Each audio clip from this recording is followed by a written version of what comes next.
So you're about to take a business trip, visiting family or friends, or just need some time to get away. But now you're wondering, how do I travel with my vape stuff? We get it. Trying to figure all that out can be rather daunting. But as usual, VapeWild has your back with the deets about traveling with your vape. Before we get started though, if you want some in-depth dives about the things we're going to be talking about today, be sure to check out the links in the description down below to see some awesome blogs written by some nifty people. All right, let's get started. First, let's talk about flying. Packing anything for a flight can be a trial within itself. You know, like packing 2 weeks worth of clothes for a weekend. Guilty. But packing your vape gear doesn't have to be as long as you follow these simple rules. Number 1, keep your batteries out of your mod, in a battery-safe container, and in your carry-on. Come on, y'all. Battery safety. Number 2, empty your tank and put your juices in a resealable plastic bag, because cabin pressure can turn your carry-on into an e-liquid catastrophe. That brings us to number 3.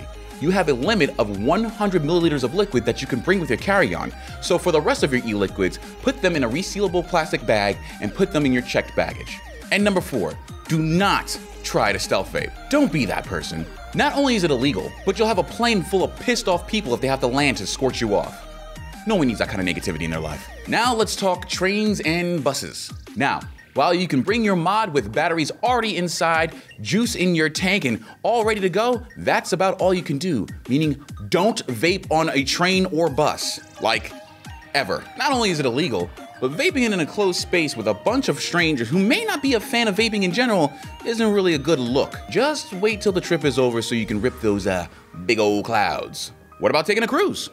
Baby, let's cruise.